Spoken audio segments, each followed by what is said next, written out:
Hello friend, स्वागत है आपका हमारे यूट्यूब चैनल पे। आज का मैं जॉब डेट आप लोग के लिए लेकर के आया हूँ, काफ़ी ज़्यादा अच्छी होने वाली है। यहाँ पे आप सिर्फ 12 पास हो तो काम कर पाओगे। यहाँ पे टाइपिंग का काम है और डॉक्यूमेंट वेरिफिकेशन का काम है। जी हाँ दोस्तों, आपने थंबनेल वगैरह देख लिया होगा। यहाँ पे टाइपिंग का काम है और वर्क फ्रॉम होम जॉब है और यहाँ पे बैकग्राउंड वेरिफिकेशन का भी जॉब है। ठीक है, तो यहाँ पे आपको कुछ मल्टीपल काम करने होंगे। फ्रेशर हो, एक्सपीरियंस हो, अप्लाई कर पाओगे, कोई इशू नहीं। 12 पास हो, अप्लाई कर पाओगे। लेकिन 1 ईयर से ज़्यादा का एक्सपीरियंस हो तो शायद अप्लाई नहीं कर पाओगे। कंपनी ने मेंशन करा है 0 to 1 ईयर। ठीक है, तो अगर 1 साल से के अंदर का आपका एक्सपीरियंस है तो अप्लाई कर पाओगे। मैं हमेशा रेगुलरली जॉब डेट लेकर के आते रहता हूँ अपने चैनल पे और देख सकते हो मैं यहाँ पे सिर्फ वर्क फ्रॉम होम जॉब ही लेकर के आता हूँ। तो आई होप चैनल को आप लोग सब्सक्राइब कर लोगे और शेयर कर देना भाई लोग। ठीक है, तो यहाँ पे बहुत सारी चीज़ें हैं जो कि मैं करता रहता हूँ और मेरे पास टाइमिंग नहीं होती है, इस वजह से ना मैं थोड़ा वीडियो रेगुलर बेसिस पे नहीं डाल पाता हूँ। दिन में एक ही वीडियो डाल पाता हूँ या फिर कभी 1-2 दिन भी गैप हो जाती है, क्योंकि अभी मेरे पास बिल्कुल भी टाइम नहीं है। मेरे कॉलेज का प्रोजेक्ट चल रहा है। ठीक है, IIT मद्रास में मैं हूँ, आप लोगों को पता होगा। मुझे इससे को भी सबमिट करना है और भी इसका लास्ट डेट शायद आई थिंक 1 या 2 तारीख तक का ही है। तो मुझे वो प्रोजेक्ट भी बनाना है और मेरे स्टार्टअप वगैरह का भी काम चल रहे होते हैं। ठीक है, वहाँ पे back to back interview, meeting, ये सारी चीज़ें शेड्यूल करनी पड़ती है, टीम के साथ वर्क करना पड़ता है। तो बहुत सारे रीज़न इस वजह से मैं रिप्लाई भी नहीं कर पाता हूँ। अभी भी आप लोगों के बहुत सारे कमेंट आए हुए हैं, मैं कुछ कमेंट को देखता हूँ तो रिप्लाई कर देता हूँ, कुछ को मैं नहीं दे पाता हूँ। ठीक है, मुझे जॉब नहीं मिल रहा है, क्या ये सच में कर सकते हैं? तो हाँ भाई, मैं जब भी जो जॉब डालता हूँ वहाँ पे ओरिजिनल जॉब डालने की कोशिश करता हूँ, कंपनी के ऑफिशियल वेबसाइट वगैरह से। ठीक है, कोई स्कैम ना हो आप लोगों के साथ, इसलिए। और मैं एक बात को हमेशा बोलता हूँ, अपनी हर वीडियो में लगभग बोल देता हूँ कि जब भी कोई आपसे 1 रुपये भी मांगे जॉब के नाम पे, समझ जाना वो स्कैम है। ठीक है, तो कभी भी 1 रुपये भी किसी को मत दिया करो। ठीक है, यहाँ पे आया मुझे पार्ट टाइम जॉब करनी है, तो पार्ट टाइम जॉब मेरे चैनल पे है, मैं हमेशा डालते रहता हूँ। आप देख सकते हो ये भी पार्ट टाइम जॉब है, फिक्स वाला का, इसमें जाकर अप्लाई कर सकते हो। बहुत सारी जॉब है मेरे चैनल पे। कितने जॉब्स हो गए, ऑलमोस्ट वीडियो मैंने डाल दिया 450 से ज़्यादा वीडियो है, 500 वीडियो होने वाले हैं और सब्सक्राइबर सिर्फ 5000। ठीक है, सब्सक्राइब कर लीजिए और शेयर कर दीजिए उन दोस्तों के साथ जिनको जॉब की नीड है। आइए चलते हैं जॉब पे। आपको आना है गूगल पे, सर्च करना है बिल्डेमैन। जी हाँ दोस्तों, ये मेरी वेबसाइट है। मैं यहाँ पर रेगुलरली जॉब पोस्ट डालते रहता हूँ। अब में से जितने भी मेरे पुराने सब्सक्राइबर होंगे या फिर जो रेगुलरली मेरे वीडियो को देखते हैं उनको पता होगा, मैं यहाँ पे सारी कैटेगरी वगैरह भी बना रखा हूँ। आप यहाँ से अप्लाई कर सकते हो। और ये जो तुमने आपने देखा था, इसी जॉब पे आपको क्लिक करना है। मैं इसका लिंक डिस्क्रिप्शन में भी दे दूँगा। ठीक है, आप वहाँ से भी डायरेक्टली जा सकते हो, कोई इशू नहीं है। तो यहाँ पे आपका बैकग्राउंड वेरिफिकेशन का जॉब है। पोस्ट इन्होंने लिखा है बैकग्राउंड वेरिफिकेशन, बैक ऑफिस, ये सारी चीज़ें मेंशन करा है। ठीक है, तो यहाँ पे ये होने वाला आपकी सैलरी 21,000 के आसपास होने वाली है। कुछ फिक्स सैलरी मैं नहीं कह सकता हूँ। ठीक है, कंपनी ने मेंशन करा है बट इसी के आसपास है। ठीक है, 12 पास हो, अप्लाई कर सकते हो। ठीक है, अर्जेंट हायरिंग है। यहाँ पे टाइपिंग का भी काम है। कंपनी ने टाइपिंग स्पीड भी मांगा है। टाइपिंग स्पीड भी बहुत ही बेसिक है। ठीक है, अपना कुछ ज़्यादा हार्ड नहीं है कि आप टाइपिंग नहीं कर पाओगे।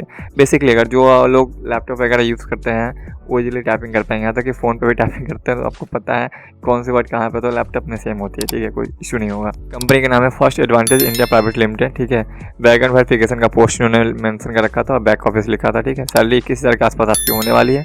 फ्रेशर हो, अप्लाई कर सकते हो। जी हाँ दोस्तों, फ्रेशर हो आप एग्जैक्टली अप्लाई कर सकते हो, कोई इशू नहीं होने वाला है यहाँ पे। ठीक है, और कंपनी बहुत जल्दी रिस्पॉन्स कर रही है। तो बहुत सारे लोगों को ना क्या होता है कि सर मैं अप्लाई तो करता हूँ बट रिस्पॉन्स नहीं आता है।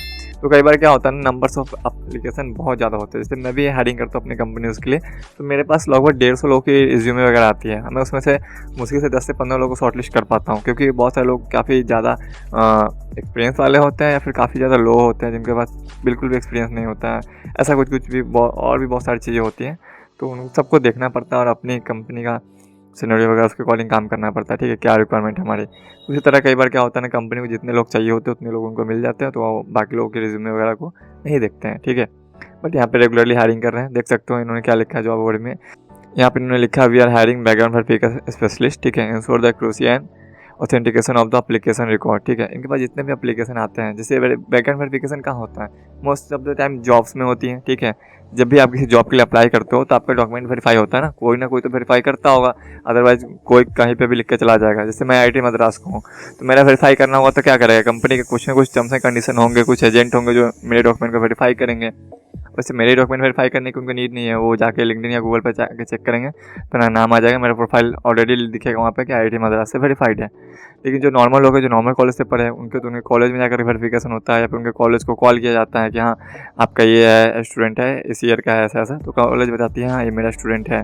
अगर नहीं होता तो नहीं है। तो इस तरह से वेरिफिकेशन वगैरह होती है और भी बहुत सारी इसमें चीज़ें होती हैं, मुझे एग्जैक्ट नहीं पता क्योंकि मैंने डॉक्यूमेंट वेरिफिकेशन का काम नहीं करा है। तो वो आपको कंपनी ट्रेनिंग वगैरह देगी तो आप वहाँ पे जान जाओगे, सीख लोगे कैसे चीज़ें वर्क करती हैं। ठीक है, नीचे रिस्पॉन्सिबिलिटी में उन्होंने क्या लिखा है, perform online research on criminal record, employment history. हाँ, ये एक बहुत बड़ा पॉइंट होता है ना। जनरली आपने देखा होगा किसी पर्सन के नाम पे ना कोई केस वगैरह होता है, ठीक है। वो आपको नहीं पता हो कि आप कंपनी रन नहीं कर रहे हो, मैं रन कर रहा हूँ तो मुझे थोड़ी बहुत आइडिया है। तो बहुत लोगों के क्रिमिनल केसेस वगैरह होते हैं तो कंपनी उन लोगों को लेना अवॉइड करती है, क्योंकि वो नहीं चाहते उनके कंपनी में कल होकर जाकर कोई इशू हो, कोई लफड़ा हो, कोई प्रॉब्लम हो। तो ऐसी चीज़ों के लिए, ठीक है, यहाँ पे वेरीफाई एप्लीकेंट करना है, डाटा को इंश्योर करना है, एक्यूरेसी के साथ कोई गलती नहीं करना है यहाँ पे, ठीक है, ध्यान से काम करना है। Conduct quality check and maintain high data integrity, ठीक है। For the IT security policy, इनका जो भी पॉलिसी होगा IT सिक्योरिटी का, उसको आपको ध्यान देना है। Meet daily performance target and set by the team leader, ठीक है। तो यहाँ पे हो सकता है कंपनी आपको टारगेट देगी कि इतने लोगों के डॉक्यूमेंट वेरीफाई करना है। बेसिकली मैं नोएडा में था तो वहाँ पे मेरे 1-2 फ्रेंड थे, फ्रेंड कह सकते हैं, फिर मेरे PG में जो रूममेट्स वगैरह थे, वो लोग डॉक्यूमेंट वेरिफिकेशन का जॉब करते थे, लेकिन वो बैंक में करते थे, ठीक है। वहाँ पे बैंक था SBI का और भी प्राइवेट बैंक का था, वहाँ उनके लिए वो काम करते थे। तो वहाँ पे उनका ना KYC वगैरह का डॉक्यूमेंट वेरीफाई करना होता था। वहाँ पे टारगेट सर उनको दिया जाता था 50 या 60 ऐसा कुछ रहता था, पर लेकिन मैक्सिमम लोग 30 के आसपास एक दिन में डॉक्यूमेंट वेरीफाई कर पाते थे। उसमें भी उनका ट्रेनिंग वगैरह होता था 1 वीक का, उसके बाद उनका सिलेक्शन होता था, ठीक है। ऐसा चीज़ें होती हैं वहाँ पे। और यहाँ पे टाइपिंग स्पीड उन्होंने लिखा है 24, 90% एक्यूरेसी के साथ, तो 24 तो हो ही जाएगा, कोई इशू नहीं है। हाँ, ध्यान रखना है कि स्पेलिंग एरर वगैरह आप ना करो, ठीक है। उन सारी चीज़ों के लिए है। जैसे किसी का नाम है पीछे, मेरा नाम सुधांशु है, अगर लास्ट में थोड़ा बहुत भी इधर उधर कर दोगे बीच में तो मेरा पूरा का पूरा नाम गलत हो जाएगा। तो इन सब चीज़ों का आपको ध्यान रखना है। Strong attendant to detail, problem solving skill, ये ना लोगों को लगता है कि कंपनी बस नॉर्मली लिख देती है attendant to detail. Attendant to detail का मतलब होता है एक लाइन की एक्यूरेसी होनी चाहिए। वहाँ पे आप डिटेल में देखो कि हाँ, यहाँ पे डिटेलिंग में कुछ गलत तो नहीं है, स्पेलिंग एरर तो नहीं है, नाम तो सही है, डेट ऑफ बर्थ तो सही है, कोई भी चीज़ों को डिटेल में थोड़ा भी वहाँ पे मिस नहीं होना चाहिए। इस चीज़ के बारे में कंपनी बोलती है अटेंडेंट टू डिटेल, ठीक है। प्रॉब्लम सॉल्विंग स्किल को क्यों बोलते हैं, क्योंकि हो सकता है ना कभी कभी जो सिचुएशन बेस्ड प्रॉब्लम आ जाती है तो उनको सिचुएशन के अकॉर्डिंग हैंडल करना पड़ता है। ऐसा नहीं है कि कुछ भी रिप्लाई दे दिया, ठीक है। उसके लिए आपको हो सकता है ट्रेनिंग ना मिला हो, लेकिन आपका माइंड उस टाइप से वर्क करता है तो आप प्रॉब्लम को सॉल्व कर सकते हो, ठीक है। कभी कभी हमें कुछ चीज़ों के आंसर नहीं पता होती ना, लेकिन हम उसको अपने अकॉर्डिंग हैंडल करने की कोशिश करते हैं, तो वो चीज़ें हैं, ठीक है। Ability to analyse and relate data efficiency, तो इनके पास जो भी डाटा आते हैं, रिज्यूम वगैरह जो भी है, उनको एनालाइज करना सही से, ठीक है। चलिए नीचे सिंपल सा चलते हैं, जॉब पे अप्लाई करते हैं, इतना कौन पड़ेगा, मैंने आपको बता दी हो बहुत सारी चीज़ें। अप्लाई नाउ पे सिंपली क्लिक कीजिएगा, ठीक है। यहाँ पे तो हो सकता है 2 बार में क्लिक हो, तो यहाँ पे कंपनी का ऑफिशियल पेज खुल जाएगा, जो भी इन्होंने नौकरी.com थ्रू वेरीफाई कर रहे हैं, एप्लीकेशन ले रहे हैं। 2 से लेकर के 2.5 लाख पर एनम का आपको सैलरी दे रहे हैं, 0 से 1 ईयर का एक्सपीरियंस है, रिमोट जॉब है, ठीक है। आराम से सिंपली अप्लाई कर सकते हो। लॉगिन टू अप्लाई पे क्लिक कीजिएगा। अगर आपके पास ऑलरेडी नौकरी.com का प्रोफाइल है तो आप डायरेक्टली अप्लाई कर पाओगे। आई होप आपको वीडियो अच्छी लगी होगी। वीडियो अच्छी लगी तो वीडियो को लाइक कीजिएगा, चैनल पर नहीं हुआ तो सब्सक्राइब जरूर कर लीजिएगा।